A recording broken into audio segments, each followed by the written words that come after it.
Hi dear friends, welcome back to my channel.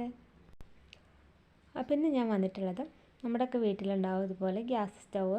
അപ്പോൾ അത് എത്ര അഴുക്ക് പിടിച്ചതാണെങ്കിലും കറ പിടിച്ചാണെങ്കിലും അതൊക്കെ ക്ലീൻ ചെയ്ത് പുതിയതുപോലെ എങ്ങനെ ആക്കാമെന്ന് ഉള്ള ടിപ്പായിട്ടാണ്.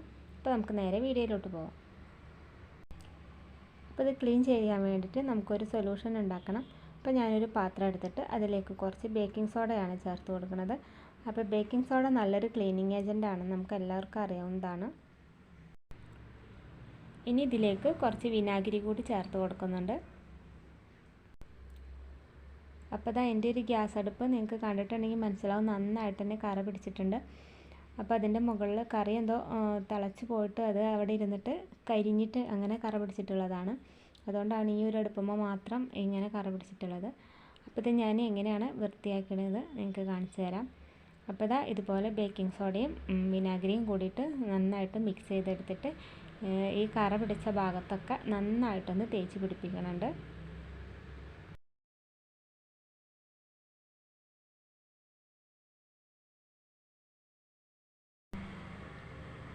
അപ്പോൾ ഞാനിതാ ഈ സ്റ്റവിൻ്റെ കറ പിടിച്ച ഭാഗങ്ങളിലും ബാക്കിയുള്ള ഭാഗത്തൊക്കെ ബേക്കിംഗ് സോഡയും വിനാഗിരിയും കൂടിയുള്ള മിക്സ് നന്നായിട്ടൊന്ന് തേച്ച് പിടിപ്പിക്കുന്നുണ്ട്. എന്നിട്ട് ഞാനിവിടെ കുറച്ച് സമയം റെസ്റ്റ് ചെയ്യാനായിട്ട് മാറ്റി വെക്കുന്നുണ്ട്. അപ്പോൾ ഞാനൊരു 15 മിനിറ്റോളം ഞാൻ റെസ്റ്റ് ചെയ്യാനായിട്ട് മാറ്റി വെച്ചിട്ടുണ്ട്.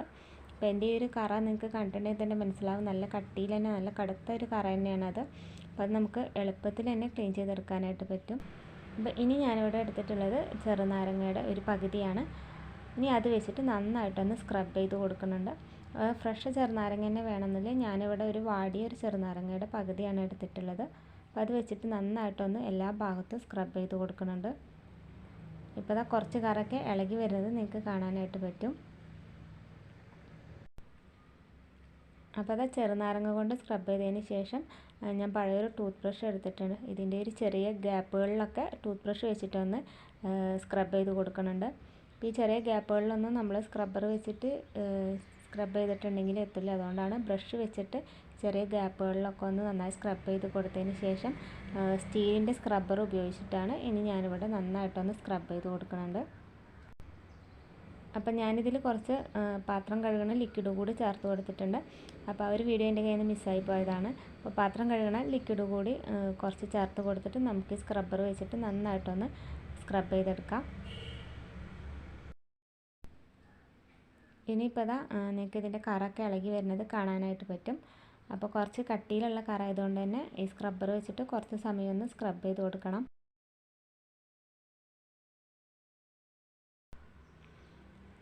ഇപ്പോൾ കറയൊക്കെ നന്നായി ഇളകി വന്നിട്ട് മുക്കാൽ ഭാഗം പോയിട്ടുണ്ട്. ഇനിയൊരു തുണി നനച്ചിട്ട് അതൊന്ന് ഞാൻ തുടച്ചെടുക്കുന്നുണ്ട്. ഇനി ഇതാ കുറച്ച് ഭാഗം കൂടി പോവാനായിട്ടുണ്ട്. ഇനി ഞാൻ ആ ചെറുനാരങ്ങയുടെ മുറി കൊണ്ട് തന്നെ ഒന്നുകൂടി ഇവിടെയൊക്കെ ഒന്ന് സ്ക്രബ് ചെയ്ത് കൊടുക്കുന്നുണ്ട്. അപ്പം നമ്മൾ നേരത്തെ മാറ്റി വെച്ച ചെറുനാരങ്ങ തൊണ്ട് കൊണ്ട് ഒന്നും കൂടെ സ്ക്രബ് ചെയ്ത് കൊടുത്തതിന് ശേഷം നമ്മൾ സ്റ്റീലിൻ്റെ സ്ക്രബ്ബർ കൊണ്ട് ഒന്നുകൂടി ഇതുപോലെ ഒന്ന് ഇവിടെയൊക്കെ ഒന്ന് നന്നായി ഒന്ന് ഉരച്ച് കൊടുക്കുന്നുണ്ട്. ഇപ്പോൾ ഇതാ കറയൊക്കെ നല്ലതായിട്ട് പോയി കിട്ടിയിട്ടുണ്ട്. ഇനിയിപ്പോൾ ഞാനൊരു നനഞ്ഞ തുണി വെച്ചിട്ട് നന്നായിട്ട് സ്റ്റവ് മുഴുവനായിട്ടൊന്ന് തുടച്ചെടുക്കുന്നുണ്ട്. ഇപ്പോൾ ഇതാ നിങ്ങൾക്ക് കാണാനായിട്ട് പറ്റും, സ്റ്റവിൻ്റെ കറയൊക്കെ പോയിട്ട് നല്ല ക്ലീനായിട്ട് പുതിയതുപോലെ തന്നെ കിട്ടിയിട്ടുണ്ട്. ഇനി ബർണർ നമുക്ക് ഈ രീതിയിൽ തന്നെ ക്ലീൻ ചെയ്തെടുക്കാം. പക്ഷെ ബർണർ ക്ലീൻ ചെയ്യുന്ന വീഡിയോ ഞാനിതിൽ ഉൾപ്പെടുത്തിയിട്ടില്ല. അപ്പോൾ അതാ സ്റ്റവ് നല്ല ക്ലീനായിട്ട് പുതിയതുപോലെ തന്നെ നല്ലൊരു തിളക്കം തന്നെ സ്റ്റവിന് കിട്ടിയിട്ടുണ്ട്. അപ്പോൾ ഇതുപോലെയുള്ള കിച്ചൺ ടിപ്സൊക്കെ നിങ്ങൾക്ക് ഇഷ്ടമാവുകയാണെങ്കിൽ ചാനലൊന്ന് സബ്സ്ക്രൈബ് ചെയ്ത് സപ്പോർട്ട് ചെയ്യുക. അപ്പോൾ ഇന്നത്തെ വീഡിയോ ഇത്രയേ ഉള്ളൂ. അപ്പോൾ ഇൻഷാ അല്ലാഹ് നമുക്ക് മറ്റൊരു വീഡിയോയിൽ കാണാം.